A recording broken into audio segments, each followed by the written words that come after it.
আমরা একটা গণতান্ত্রিক সমাজে বসবাস করি। এটা হচ্ছে যে একটা এমনি অন্ধকার জায়গা।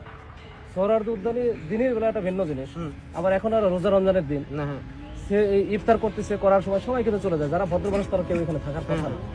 এরা হয়তো জঙ্গলে টঙ্গলে এসে বসে আছে, ভদ্র মানুষ এখানে থাকতে পারে না। এদিক দেখা মানুষরা, এটা তো রাস্তা না, না এটা রাস্তা না, এটা ভিতরের রাস্তা। ওই দিন এখানে তো অলওয়েজ মানুষজন যাতায়াত করে। আপনারা আজকে রেট দিচ্ছেন, তার মানে এই না যে এখানে মানুষজন যাতায়াত করে না প্রত্যেকদিন। এটা তো প্রত্যেকদিন একটা রাস্তা অংশ। খিলগা থেকে কি হেঁটে আসছো? কি না না, আমি ওখানে ওই যে ওই গেটে নামছি, আমি রমজানে নামছি। দাঁড়াও, তুমি ওইখানে না নামা, তুমি হচ্ছে ইয়েতে নামো। আর আমার এদিকে খিলগা যাবে ওইদিক। অদ্ভুত, এটা তো আমার ইচ্ছা, এটা তো আমার চয়েস, এটা তো আমরা জানি। এটাও কি আমাকে জোর করে করতে পারেন? ইচ্ছাটা কেন এটা আমরা জানি। কিভাবে জানেন? কিভাবে জানেন? কি জানেন বলেন? না না বলতে হবে তো, মিডিয়া যেহেতু আছে আপনি বলেন। ল্যাঙ্গুয়েজ হচ্ছে না, ছোট ভাই আর্গুমেন্ট বেশি করতেছো। আপনি কি ফ্যামিলিতে এইভাবে কথা বলেন? না, ফ্যামিলির সাথে কথা বলি না, সে এডিসি হয় না। ফ্যামিলির সাথে এইভাবে কথা বলি না ভাই। ফ্যামিলি তো আমার সাথে এরকম করে ভাই। আপনি কি জন্য এখানে আছেন আমরা জানি না। কি জন্য আছেন বলেন? কি জন্য আছে এখানে? কারা থাকে? কারা থাকে আমি জানি না তো, আমি জানি না তো। কারা গাঁজাখোর, ইয়াবাখোর, কারা এখানে? হ্যাঁ শুনলাম তো। এখন তার মানে কি দাঁড় করেন? সমীকরণ কি দাঁড় করাচ্ছেন? সমীকরণ কি দাঁড় করাচ্ছেন? কি সমীকরণ দাঁড় করাচ্ছেন?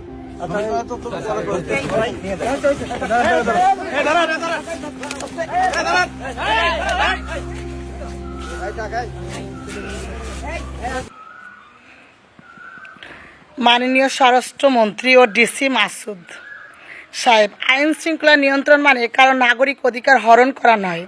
রাত 10টা বা 12টার পর সোহরাওয়ার্দীতে 144 ধারা জারি করা হয় নাই যে সেখানে কেউ থাকলে আপনি গায়ে হাত তুলতে পারবেন। অপরাধীদের দমন করুন। আমার ইচ্ছে হলে আমি সারা রাত রাস্তায় বসে থাকবো, আপনার কোনো সমস্যা? কেউ অপরাধী হলে থানায় নিয়ে যান, আইনে স্থাপন করুন, রাস্তাঘাটে গুন্ডামি বন্ধ করুন। পুলিশকে পূর্বের রূপে বা বর্তমান যে সৃষ্টি করছেন বা সমস্যা তৈরি করছেন, সাধারণ জনগণ থেকে এগুলো বন্ধ করুন।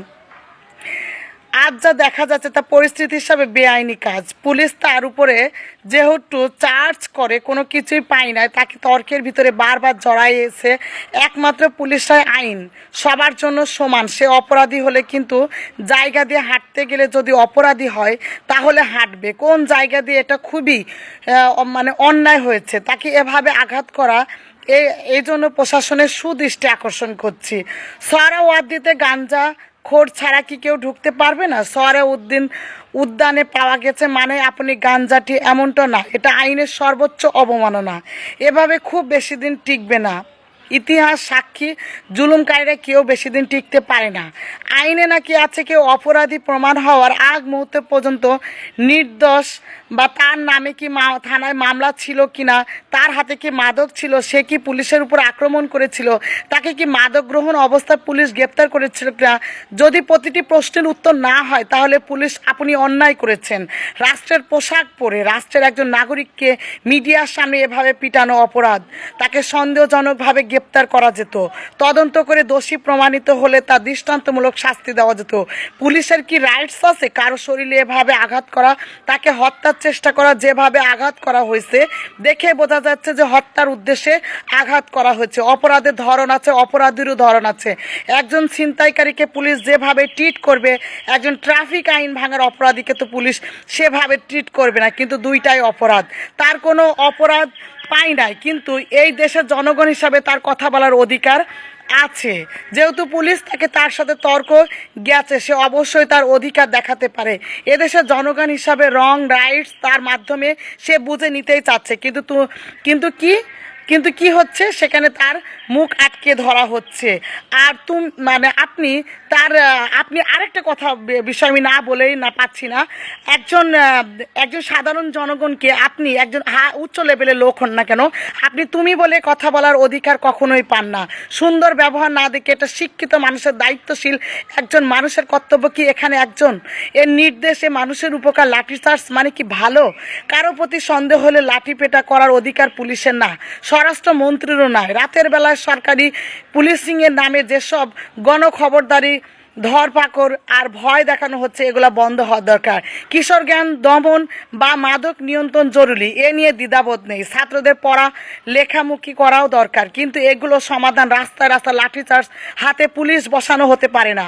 সরকার চাইলে আরও বুদ্ধিদীপ্ত মানবিক উপায় খুঁজতে পারে। শিক্ষা, খেলাধুলা, মানসিক সহায়তা, কর্মসংস্থান, কমিউনিটি ভিত্তিক নজরদারি, এইসব পথ আছে। ঢাকা বিশ্ববিদ্যালয়ের একজন শিক্ষার্থীকে পুলিশ আজকে উদ্যমে বিনা দোষে বেধর পিঠাবে, নাগরিকের ফ্রিডমস অফ মুভমেন্ট এ হস্তক্ষেপ প্রতিবাদ জানানোটাও তার দোষ হয়েছে।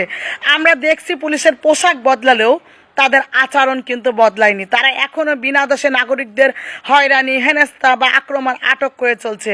অবিলম্বে দাবি পুলিশদের বিরুদ্ধে আইনত ব্যবস্থা নেওয়ার আমি দাবি জানাচ্ছি। রাষ্ট্রের কাজ মানুষকে ভয় দেখানো নয়, যেখানে মানুষ মধ্যরাতে রাস্তায় হাঁটতে ভয় পাবে না, না পুলিশের কাছে না ছিনতাইকারীর কাছে। ভয়ের উপর দাঁড়িয়ে নিরাপত্তা আসে না, নিরাপত্তা আসে আস্থা থেকে।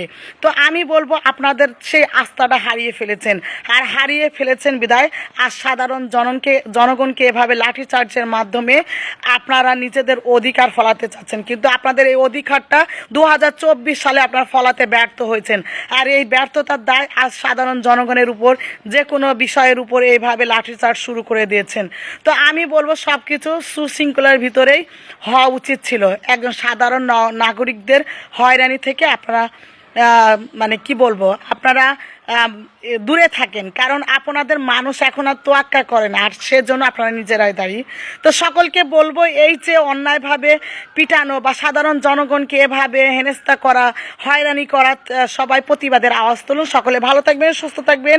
আগামী বাংলাদেশ যাতে আরও সুন্দরভাবে গঠনমূলক হয়, সেজন্য অবশ্যই আমাদের আইন শৃঙ্খলা বাহিনীকে আরও সদয় বিনয়ী এবং সুন্দর মনের অধিকারী হতে হবে।